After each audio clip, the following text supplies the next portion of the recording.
Bienvenue pour cette nouvelle analyse. On se penche aujourd'hui sur une lettre assez importante de la Maison universelle de justice, datée du 19 mars 2025. Elle est adressée aux Bahaïs du monde entier. Tout à fait. Et le sujet central, c'est la conception Bahaï de la famille, vue comme vraiment la cellule de base, le fondement de la communauté et de la société. C'est ça, et il situe ça dans un contexte plus large, si j'ai bien compris. Oui, l'idée que l'humanité, elle entre dans son âge de maturité. Et ça demande de nouvelles approches, de nouvelles capacités. D'accord, donc il faudrait réévaluer certaines normes un peu anciennes, les attentes des parents, les rôles de genre, ce genre de choses. Exactement. Les anciennes allégeances familiales aussi. La lettre suggère qu'il faut les reconsidérer à la lumière des besoins actuels. Alors, notre mission, si on peut dire, c'est d'explorer un peu les spécificités de cette vision bahaï, du mariage, de la famille, et comment ça pourrait jouer un rôle pour la société. C'est ça. On peut commencer par le mariage, si vous voulez, c'est un point clé. Oui, volontiers. En quoi est-ce que cette conception est différente alors ? Eh bien, la lettre le dit clairement, ce n'est pas juste un contrat ou un lien physique, c'est vu avant tout comme un lien spirituel, vraiment profond. Un lien spirituel. Oui, un engagement des deux parties, l'une envers l'autre. Sur le plan de l'esprit et du cœur, c'est le message. L'objectif, c'est l'amélioration spirituelle de chacun, ensemble. S'aider mutuellement à grandir, en quelque sorte. Voilà, développer les potentiels que Dieu nous a donnés et puis contribuer à la civilisation. Le message utilise une image forte, être comme une seule et même âme. C'est une image très parlante, une seule et même âme. Mais concrètement, ça se manifeste comment ? Au quotidien, en somme. La lettre décrit ça comme une sorte de fusion, en fait. Ça intègre l'amour, l'égalité fondamentale entre les partenaires, l'intimité, la fidélité. D'accord.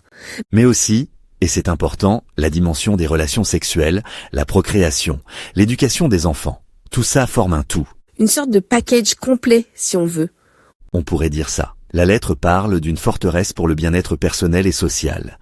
Et l'égalité homme-femme là-dedans, elle n'est pas juste déclarative. Ah non ? Non, elle est vue comme essentielle pour renforcer le couple. Et puis, pour éduquer les enfants par l'exemple, leur transmettre cette valeur fondamentale. C'est logique. Et si on regarde la vie de famille au jour le jour ? La lettre parle de justice, de réciprocité. Ce sont les fondations. Chaque membre de la famille a des droits, mais aussi des responsabilités. C'est un équilibre. Et quand il y a des défis, des désaccords, ce qui arrive forcément. Le maître mot, c'est la consultation. C'est vraiment central dans l'approche Bahaï. Les époux sont décrits comme de véritables partenaires. Des partenaires qui consultent.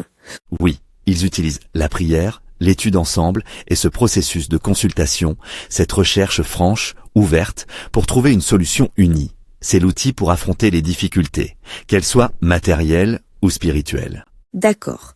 Et pour l'éducation des enfants alors ? J'ai noté que la mère est vue comme la première éducatrice, mais que la responsabilité est partagée. Comment ça s'articule ? C'est une bonne question. En fait, il y a une reconnaissance du rôle initial, peut-être biologique et historique, de la mère, mais la responsabilité finale, elle, est totalement partagée avec le père. Donc pas de rôle figé. Non, pas du tout. La clé, encore une fois, c'est la consultation. Le couple doit discuter, voir comment chacun peut contribuer au mieux, selon les talents, les circonstances. En veillant au bien-être de tous. Exactement. Et surtout, au progrès des deux partenaires. Ce n'est pas l'un qui se sacrifie pour l'autre. L'objectif éducatif est large. Cultiver l'amour de Dieu, la prière, des qualités comme la noblesse, la coopération, mais aussi l'autodiscipline, la connaissance. Apprendre à servir les autres, à résoudre les conflits. C'est un programme ambitieux, hein ? Oui, et préparer les enfants à contribuer à l'amélioration du monde. C'est vraiment orienté vers l'action constructive, et puis la relation évolue avec le temps, bien sûr. On encourage l'autonomie des enfants, tout en maintenant le respect. Et ça va au-delà du noyau familial, j'imagine. Ah oui, tout à fait. La vision n'est pas du tout limitée aux couples et aux enfants. Le soutien de la famille élargie, les grands-parents, les oncles, les tantes, est valorisé. La communauté aussi, j'ai cru lire. Absolument. La communauté joue un rôle, les aînés, mais aussi ce que la lettre appelle parfois des tantes et oncles spirituels. Des adultes de confiance, quoi, qui peuvent offrir un soutien, un regard extérieur bienveillant. Intéressant. Même la gestion de l'argent est abordée. c'est un aspect pratique important. Géré par la consultation, ça devient une occasion d'apprendre la générosité, la responsabilité, à distinguer les besoins des désirs. C'est éducatif en soi. Alors, le lien avec la société plus large, comment se fait-il? Si une famille vit selon ses principes, quel impact ça peut avoir? Le lien est direct. En fait, la famille, c'est le premier lieu où on apprend à vivre les grands principes bahaïs.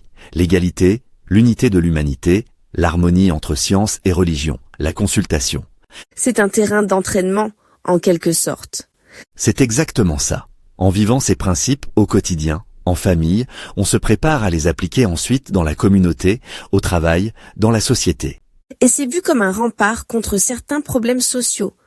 Oui, la lettre suggère que ce modèle familial peut aider à contrer des forces comme le matérialisme excessif, les préjugés, les conflits. Le foyer bahaï est décrit comme un lieu d'hospitalité, d'éveil spirituel, de progrès intellectuel et professionnel des deux partenaires, un moteur pour construire la communauté. La lettre parle aussi de service et de sacrifice. Le mot sacrifice peut parfois faire un peu peur, non? Est-ce que ça veut dire négliger sa famille? C'est une question légitime, mais la compréhension du sacrifice ici est un peu différente. Il ne s'agit pas de sacrifier sa famille pour servir à l'extérieur. C'est le sacrifice de ce qui est inférieur pour obtenir quelque chose de supérieur. Abdul-Baha nous dit que le papillon se sacrifie au flambeau, la source d'eau se sacrifie à l'assoiffé, l'amant sincère se sacrifie à l'aimé. Ah d'accord. Abdul-Baha nous donne également l'exemple du fer qui sacrifie sa teinte sombre, sa dureté, sa froideur au feu, pour en acquérir ses qualités, sa teinte rouge, son éclat, sa chaleur. C'est plutôt choisir consciemment de donner la priorité aux choses de Dieu, au but spirituel ou bien commun en tant que famille. C'est un choix collectif, en quelque sorte. Et l'idée, c'est que ça renforce la famille. Vécu ensemble et vu comme une source de force, d'unité pour la famille, ça augmente même sa capacité à servir plus efficacement. Donc, pour résumer, cette lettre de la Maison de Justice, elle nous présente la famille non pas comme une unité isolée, repliée sur elle-même. Non, pas du tout. Oui, mais vraiment comme un acteur clé dynamique, un microcosme et en même temps un moteur pour construire une société plus juste, plus unie. Exactement, une société fondée sur des principes spirituels qui sont vécus au quotidien. D'abord, dans ce premier cercle qu'est la famille. Et pour conclure, peut-être une pensée pour nos auditeurs? Oui, il y a une belle citation dans la lettre attribuée à Abdul-Baha. « Mon foyer est un havre de paix, un lieu de joie et de délices. Quiconque franchit les portes de ce foyer doit en sortir avec un cœur joyeux. » C'est une belle aspiration. Et ça soulève une question. Peut-être aussi, comment est-ce que l'application consciente de principes comme l'égalité, la consultation, au cœur même de nos vies familiales, quelles qu'elles soient, pourrait avoir un effet d'entraînement et transformer petit à petit nos sociétés? Une question qui mérite réflexion. Merci beaucoup pour cet éclairage. Avec plaisir.